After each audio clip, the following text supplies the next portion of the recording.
Welcome to Mayor Ganim's greatest podcast on earth. I am librarian Andre Massa here with, of course, Mayor Ganim. We're going to officially dub this now the Fitzwillies Memorial Studios at the Bridgeport Public Library Beardsley branch. How are you doing today, Mayor Ganim? Good, good. Does that make you the greatest librarian, podcaster? I would honestly like to think so. Well, let's claim it, and then let's see what happens. I don't know what Guinness and all those other authorities have to say. You know, we could claim it. The Beardsleys, the Guinnesses. Who else were we talking about? But no, it's great to be here at the, I guess we're calling it the Beardsley. It's East Main Street Library.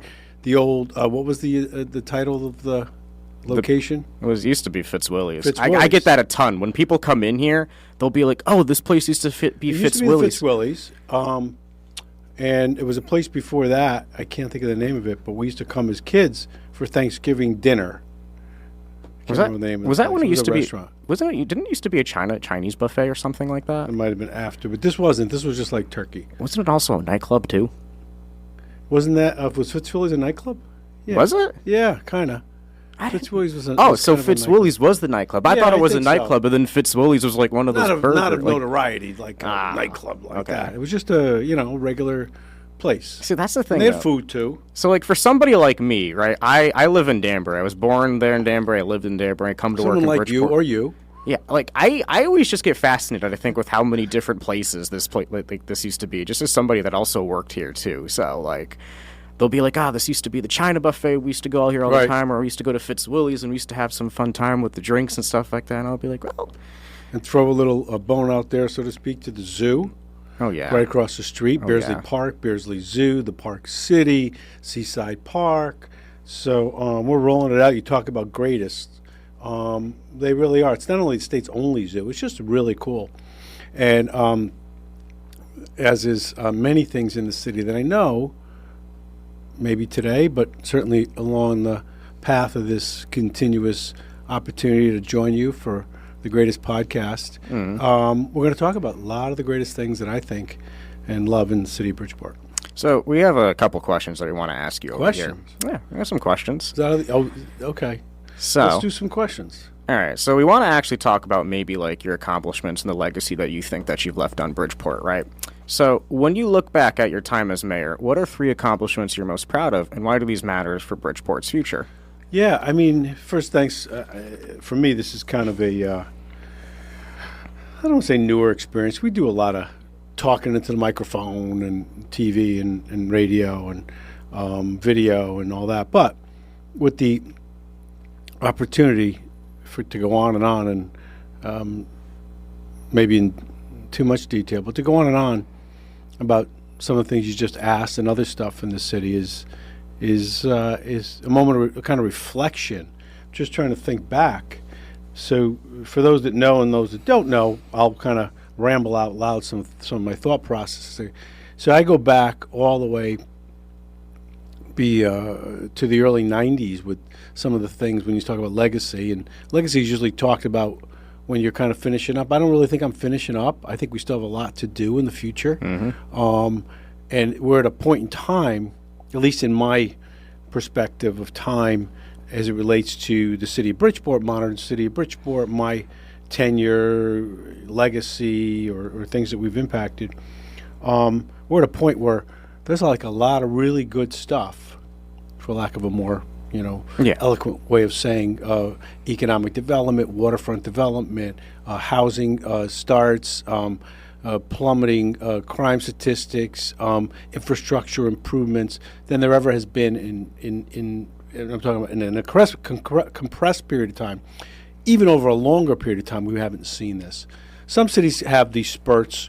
Some places, like anything else, we call it growth, where you're all the elements of your hard work, using a poor visual of like push starting a car or push starting a car up a hill. You just seem like there's visibly not what's happening, nothing to be seen. It doesn't feel like it's moving hard, and then all of a sudden it takes off.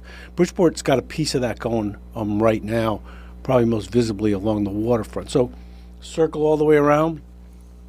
I think the visible stuff, because we've been able to establish the foundation both in the areas of safety, cleanliness, habitability, affordability. We're seeing the type of investment in the city that helps to lift it even more and has changed the entire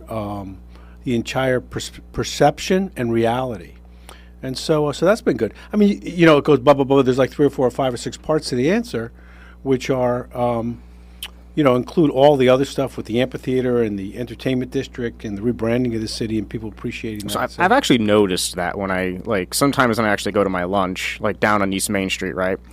So I've actually noticed, I think, all of that development around, like, the waterfront area. Could you go into a little more detail about, like, what, residents of Bridgeport can expect, like, from around that area, the things that they might be able to do, the kinds of businesses that are moving in there? Mm-hmm. Yeah, I mean, sometimes I put stuff all in a big pot, but if you think about it, just to stay on the waterfront for a minute, you've got visibly at this moment, I mean, you can get into smokestack, no smokestack. I don't know how many listeners, are tuned on that, but that whole peninsula is the other half of the development of the largest waterfront development, not just in Connecticut. I'd go up to almost the entire eastern seaboard with that kind of exposure. And with the momentum that you have across, I guess they call it the August, which is the 400 units of waterfront housing going up as the first phase of over 1,000. I think it's 1,200 altogether. Right on that location, wow. You've got the decommissioning now. It's decommissioned more than 5 years ago, environmentally, of the last coal burning plant in Connecticut, which was that site where the smokestack is, already coming down with implosions, and plans for develop some housing, some other mixed use.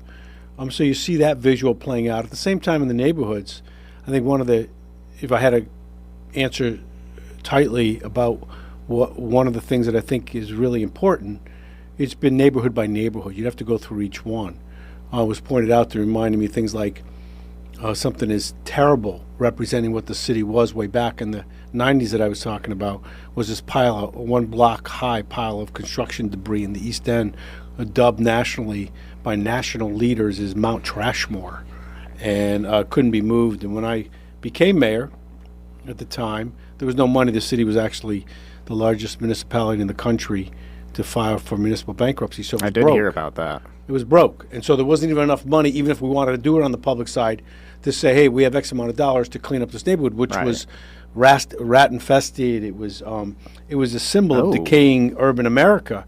And that's why it got national attention, unfortunately or fortunately. But ultimately, I got in, and we were able to get some state funding to get it moved. And it takes a while. These things are again, the push start in car.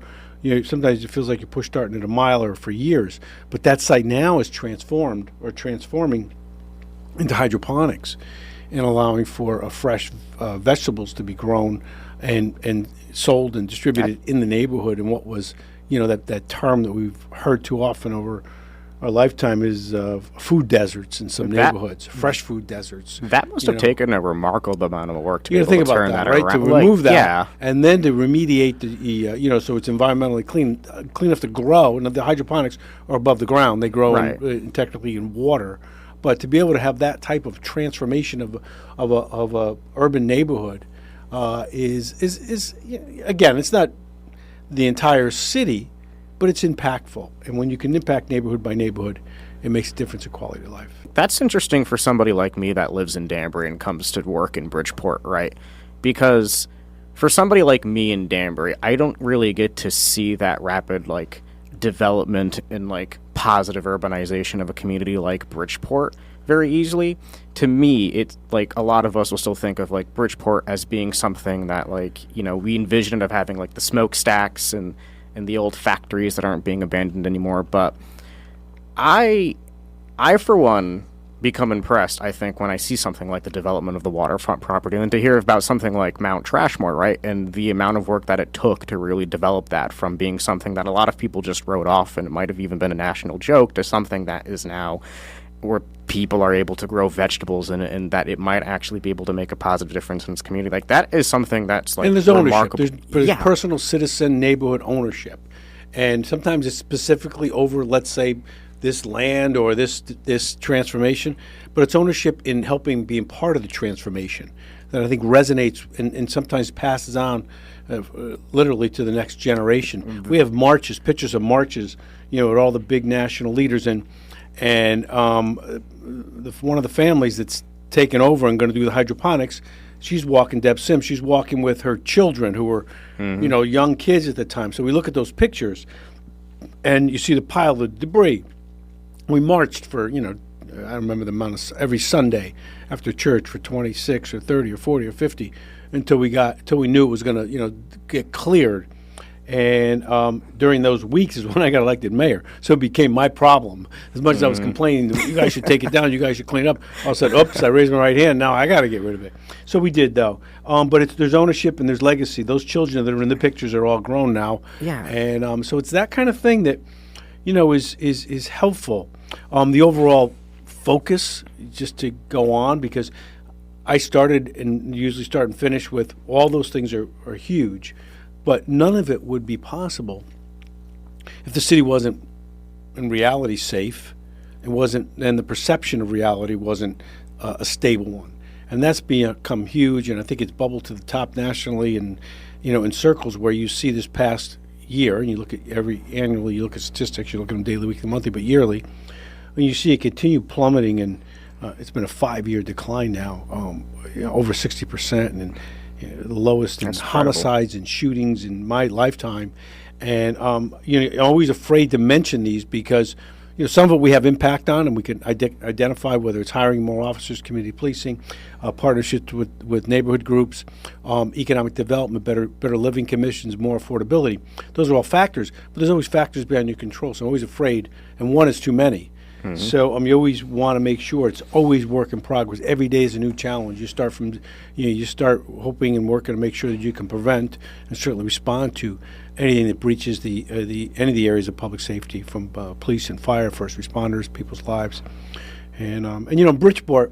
To digress a little bit, but I always want to remind people that as much as I care and focus, we primarily on all of our residents, but youth. And youth opportunities and education, and we spend a whole section on that at one point. We'll get the superintendent in here, or others that advocate for and can kind of enlighten us that a little bit more.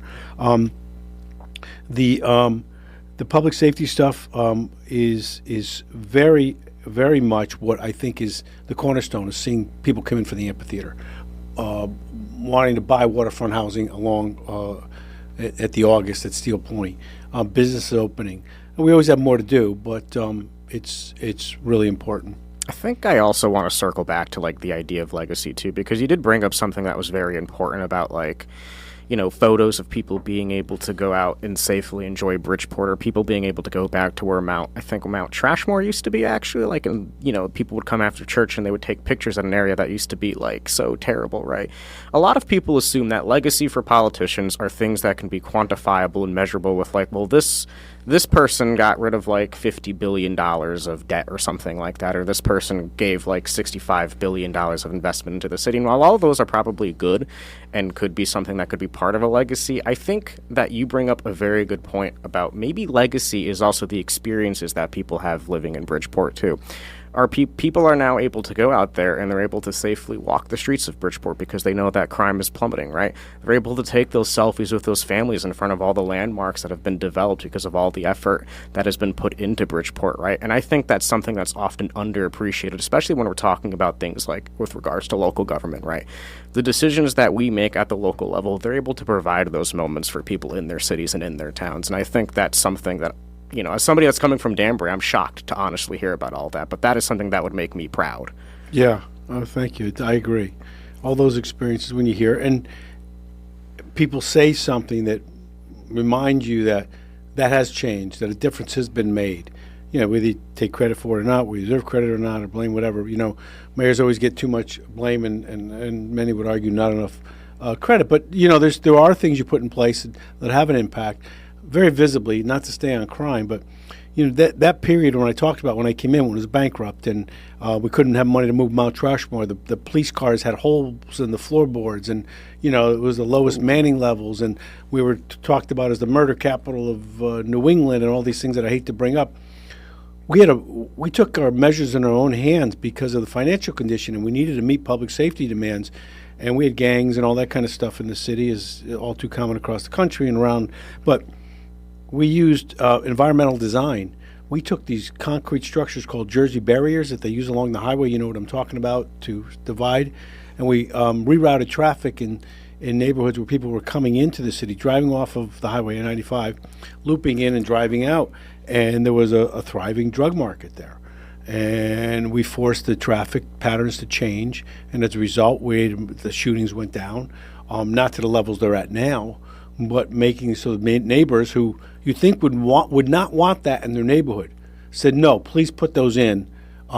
We are at that point where we'd rather have Jersey barriers rerouting traffic in our neighborhood than worrying about shots fired or drugs being dealt. And so, those are kind of challenges that are not probably, other than a discussion like this, and those that were there at the time would know is part of doing this now for, again, since on and off since the early 90s. So one of the more, I don't know if this is flattering or not, but one of the longer serving mayors in the country, so most experienced, especially at a city this size, not the size of New York or L.A., but a larger city with all the same problems, and the largest city in Connecticut. And so, it's hard when you start off the question, what are the three things? And I'm still, as I think I started the answer to that question, forward thinking. We still need to create 5,000 more units of housing in the city, affordable workforce housing for seniors. The city has one of the largest still active populations of seniors and persons with disabilities in that broad category of any place in the state. And affordability, whether you talk about it on the national level, whether you banter it around politically, it means, can you afford basically to live, to either own or rent a home, but live somewhere, have a roof over your head, and have food. And in a city that's, by comparison, so affordable to other communities in Connecticut, certainly in Fairfield County, it's still an uphill climb. And so government can make an impact on that. Cities can have an impact. We don't necessarily build our own housing, but we certainly foster a type of atmosphere, I hope, to help others invest and create. And sometimes we partner with them. So there's a lot more to do. I'm excited about it. They want to add more music venues. They want to continue the waterfront. We've got to double down on what we can expect out of public education if we don't invest more in it as a state. You can't cherry pick and just say the state's doing great because we have so many school districts that have affluence, that don't have either the special education or the multiple language challenges that you have in your major urban centers, especially in Bridgeport. Speaking, I don't know what it is, 74 different language or variations of language in the schools, and make that commitment all the way through. And that's part of what I want to talk about legacies. One of the legacies I want to continue to fight for is that challenge on public education. Brought lawsuits against the state in the past on that, and have fought, not only added millions of dollars to funding locally, but fought for more funding on a state and on a national level, because it makes a difference. Our teachers are underpaid. I'm the first to say it. Nobody has a tougher job. I mean, parents have tough jobs raising kids, but professionally, teachers have the lion's share of the challenges. I mean, nurses go in and save lives, and episodic and responding to a tragedy or something. But teachers are day to day, and especially if you get in there. So we have a lot of unsung heroes in many ways. There's also a lot of unspoken work for teachers too, because it's not just the school they have to go through too. There's grading papers and there's field trips. And this is work that can go well past like 5 or 6 p.m. when they're waking up at 6 in the morning to get their classrooms done, or they might even be working on weekends grading papers too. And that's things that they're not getting paid for, but it's the work they're putting in because they care about our children. Yep. And I think that's something that a lot of people also underappreciate, or it's something they don't see at all. All right, so Mr. Mayor, Bridgeport has seen major investments along the waterfront in housing, arts, and clean energy. Which project best represents the long-term vision you have for this city? Yes, it centers around taking a moment to pause and remember, and for those that don't know Bridgeport, just give you just a quick, and you'll know as soon as I explain to you, we're the largest by population in Connecticut along the waterfront, Long Island Sound. I know they want to rename it Bridgeport Sound, but we're going to leave it Long Island Sound for now. And it is about an hour from New York City and maybe 2 hours from Boston, just to put us in perspective. And it's an old industrial city. You know, some of the major companies that you know, from GE through typewriter companies to Singer sewing machines and so on, all were kind of headquartered or housed large facilities and factories in Bridgeport. So it was an industrial, it's called the arsenal of democracy during world wars, Remington and so on. So it has that, it was the, that's why people moved here. The jobs were great, the quality of life. Park City, it's still called the Park City because we have more public parks. Olmsted design parks, similar to or identical to, similar to what you see in the quality of Central Park or in our Beersley and our Seaside Park, again, Olmsted Parks. Historically home to the P.T. Barnum Circus, which we treasure in the form of annual remembrance and parades, a great street parade around the 4th of July. So there's a lot of history in the city. But as the industrial elements of huge companies moved out of the Northeast over decades, starting, you could say in the 70s or 80s, the cities were transformed, tax base changed, populations changed. So the redevelopment of that, we used to say, oh, we got all these old factory buildings, all being converted into housing or other uses now.